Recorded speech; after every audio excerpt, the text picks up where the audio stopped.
चलिए भाई स्टार्ट करें। साउंड प्रॉपर है सभी को? क्लियर। नमस्कार साथियों, स्वागत है आप सभी का आपके अपने यूट्यूब चैनल सरकारी भारत में। फ्रेंड्स, जैसा कि आप सभी को पता है, अपना यूपी टेट यानी कि उत्तर प्रदेश शिक्षक पात्रता परीक्षा का नोटिफिकेशन अब जारी होने वाला है। ये बात क्लियर हो चुकी है एक तरीके से, और आपको इसका नोटिफिकेशन भी देखने को मिलेगा। क्लियर। तो कब इसका नोटिफिकेशन देखने को मिलेगा, कौन कौन इसमें फॉर्म फिलअप कर पाएगा, फीस क्या रहती है, सिलेबस क्या रहता है, एग्जाम पैटर्न क्या रहता है, सारी की सारी बातों के बारे में इस वीडियो के अंदर हम डिस्कस करने वाले हैं। अगर आप लोग यूपी टेट की तैयारी कर रहे हैं और एक सीरियस कैंडिडेट हैं और फ्री ऑफ कॉस्ट में आपको कंटेंट भी चाहिए, तो आप लोग चैनल को सब्सक्राइब कर लीजिएगा। और जो भी आपका यूपी टेट से रिलेटेड चीज़ें हैं वो आपको फ्री में मिलेंगी हमारे टेलीग्राम चैनल पर। तो आप लोग वीडियो के डिस्क्रिप्शन में दे रखा है टेलीग्राम चैनल का लिंक, जिससे आप लोग वहाँ पर ज्वाइन करिए, बिल्कुल फ्री है। और PDF वगैरह भी आपको यहाँ पर फ्री मिलती रहती हैं इस ग्रुप में। क्लियर। तो चलिए स्टार्ट करते हैं और देखते हैं क्या है। उत्तर प्रदेश शिक्षक पात्रता परीक्षा 2022 की बात करें तो आज के दिन आपके लिए नया शिक्षा आयोग का गठन हुआ। अब हुआ कि नहीं ये भी प्रश्न बनता है। तो 24 जुलाई थी, बात थी गठन की। क्लियर। अब यहाँ पर अगर हम बात करते हैं उत्तर प्रदेश शिक्षक पात्रता परीक्षा के बारे में, थोड़ा मैं आपको बता देता हूँ। ये जो पेपर होता है मेरे भाई, प्राइमरी और जूनियर लेवल दो पर होता है, यानी कि प्राइमरी लेवल पर 1st to 5th के लिए और जूनियर लेवल पर 6th to 8th के लिए ये पेपर आपका होता है। इसके अंतर्गत अगर हम योग्यता की बात करें तो यहाँ पर BTC और B.Ed वाले दोनों ही प्राइमरी के लिए अपना फॉर्म फिलअप कर सकते हैं। जबकि योग्यता की बात करें जूनियर लेवल में तो आपके पास B.Ed होनी चाहिए, यानी कि ग्रेजुएशन तो आपके पास होगी, उसके बाद आपके पास B.Ed होनी चाहिए। 600 रुपये यहाँ पर फीस देखने को मिलती है, लगभग 1200 रुपये यहाँ पर फीस भी आपको देखने को मिलती है, जो कि प्राइमरी और जूनियर दोनों ही लेवल के लिए रहती है। क्लियर है मेरे भाई। अब यहाँ पर बात करते हैं फॉर बोथ पेपर्स।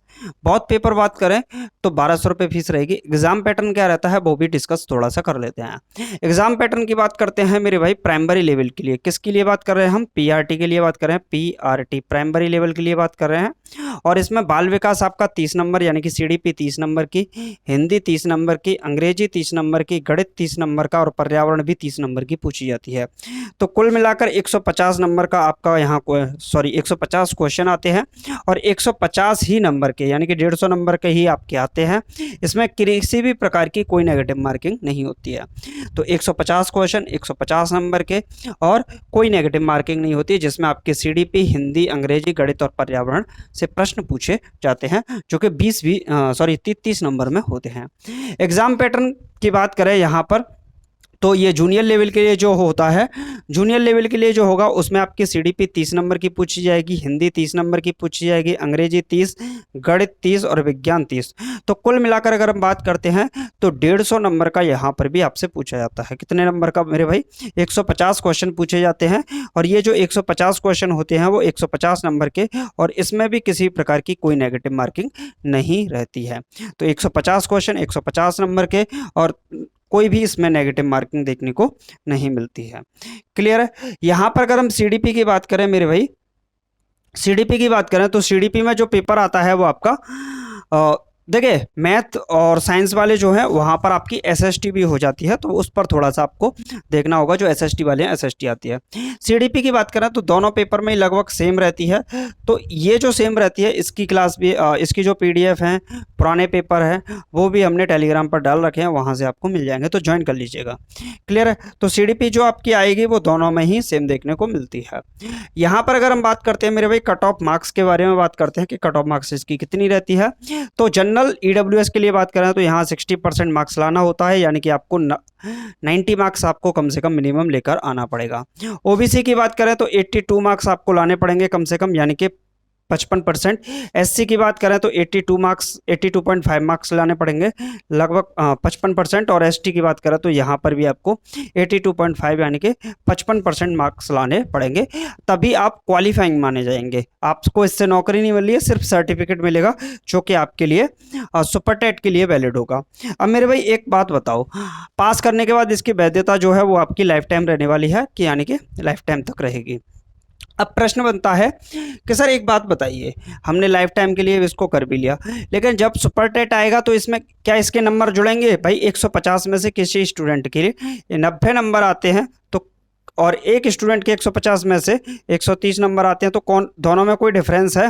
मेरे भाई अब तक किसी भी प्रकार का कोई डिफरेंस नहीं था, लेकिन अब आपको डिफरेंस देखने को मिलेगा, क्योंकि यूपी टेट में अब 25% मार्क्स आपके जुड़ेंगे, जो कि नई शिक्षा आयोग द्वारा कहा गया है।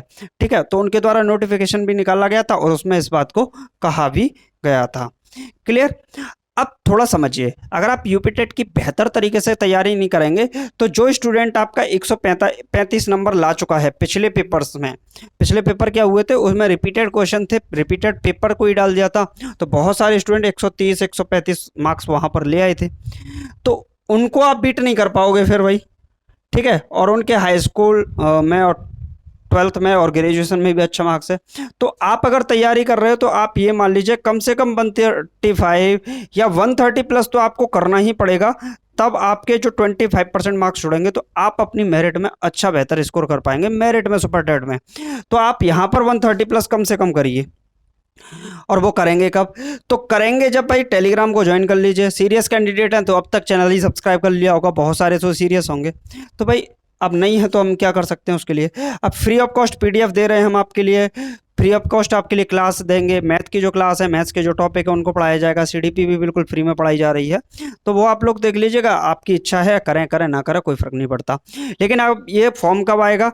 तो ये मान लीजिए आपको अब इसका फॉर्म देखने को मिल ही नहीं वाला है, यानी कि अगस्त महीने में 99% आपको अगस्त महीने में इसका नोटिफिकेशन देखने को मिलने की पूरी संभावना है।